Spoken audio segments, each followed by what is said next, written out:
Well, good evening, everybody. How's it going? I'm out here in the train room.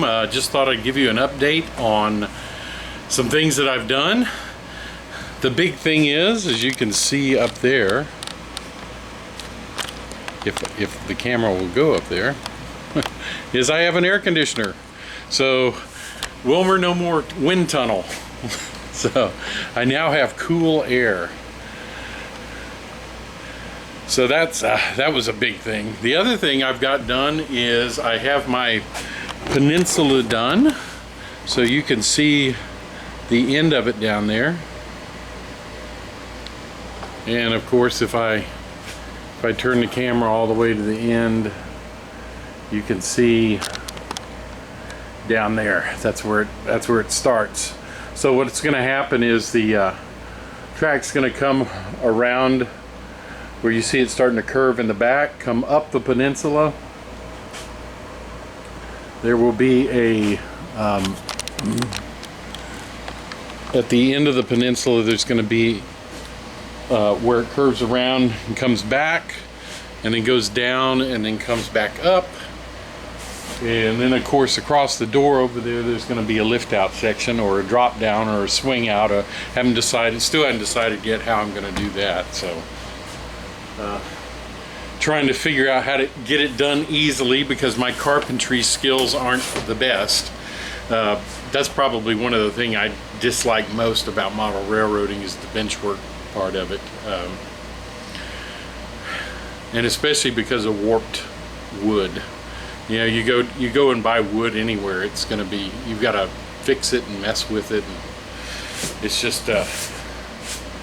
just not a good deal. They use such new trees and they leave them wet and don't dry them enough, and so, but that's just what it is. So anyway, I got it done anyway. I got my peninsula done here.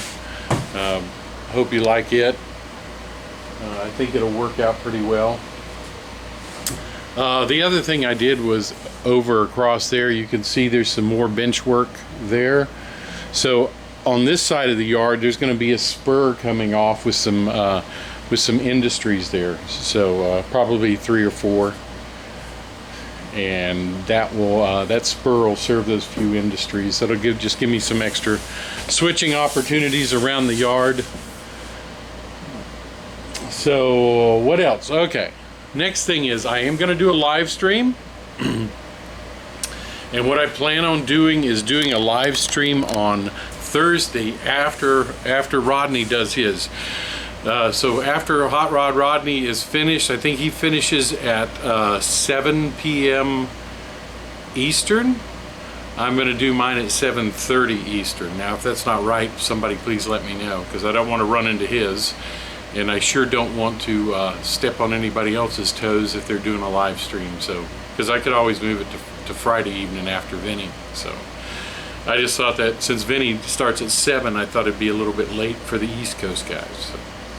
So right now I plan on Thursday night, 7:30 Eastern, 6:30 Central.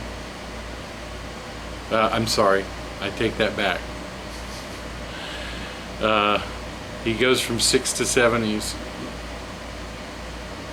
Yeah, 30 minutes after Rodney's finishes, so.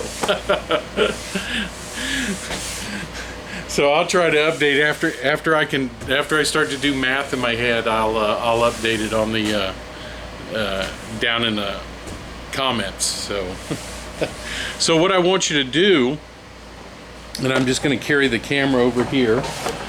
What I want you to do is get ready for it, because I want you all to follow along and do this with me. So I plan on doing this part of my backdrop. You can see I already got it painted blue and I already got the clouds up. So that's what, and that's where I want you to be by the time we do the live stream, is have your backdrop painted light blue and do a nice light blue. I think that's the problem with a lot of backdrops. I've said this before, is the blue is too dark. So remember, you've got to have a nice light blue. Now what I have is I got a can of latex paint at Home Depot, and I can't remember the color chip manufacturer, but the color is called Wild Blue Yonder. So if you go to Home Depot and probably Lowe's, if you ask for that color, they could probably give it to you. So Wild Blue Yonder, and I dilute it by, not dilute it, I lighten it by 40%. So that's the color of blue. And what I've done on this is that 8x10 or 4x8 hardboard, that white masonite that you can get at your home stores.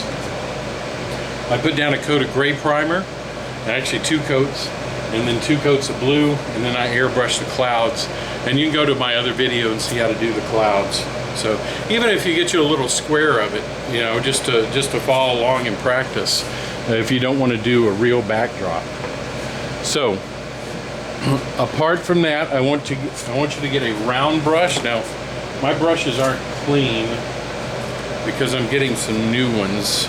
I've had these too long, and they're cheap brushes. So the more expensive brush you can get, the better. I will say right now, they'll last a lot longer, and get a good natural hair bristle brush like horsehair or something like that if you can. If not, go with the cheap brushes. So get you a round brush, and this is probably 1 inch, maybe. An oval brush, same size about. And then this was a flat brush that's about 1 inch, and that's fine too.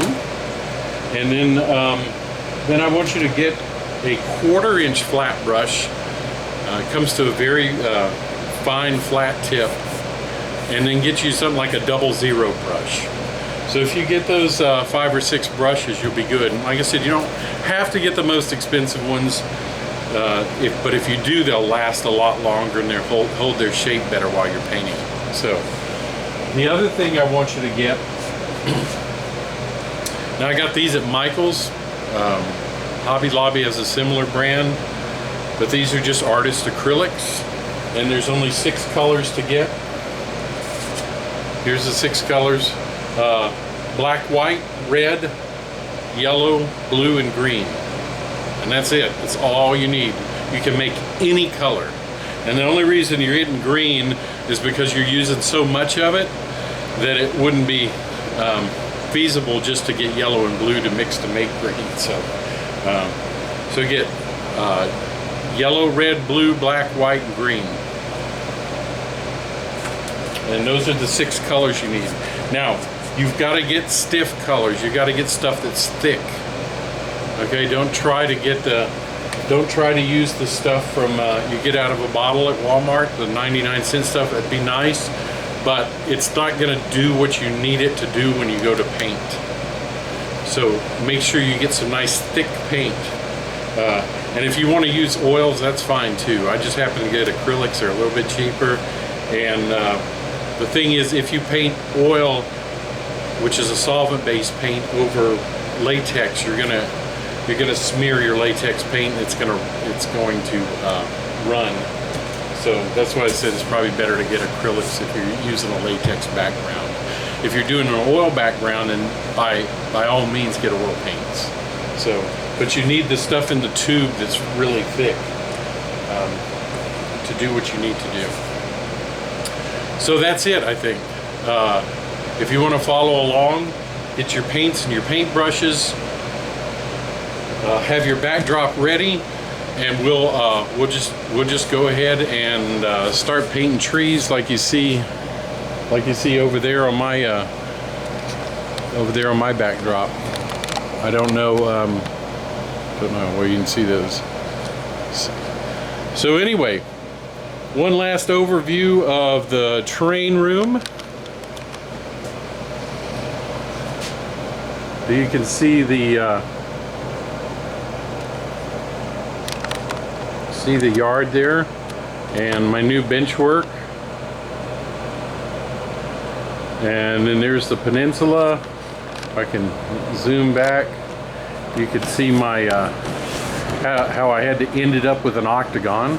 I didn't want to take time to try to cut a circle. That would have really been a mess. But anyway, that's what I've got done so far, and I hope everybody will join me Thursday 30 minutes after Hot Rod Rodney's live stream is over, and we'll see you then. Have a good evening.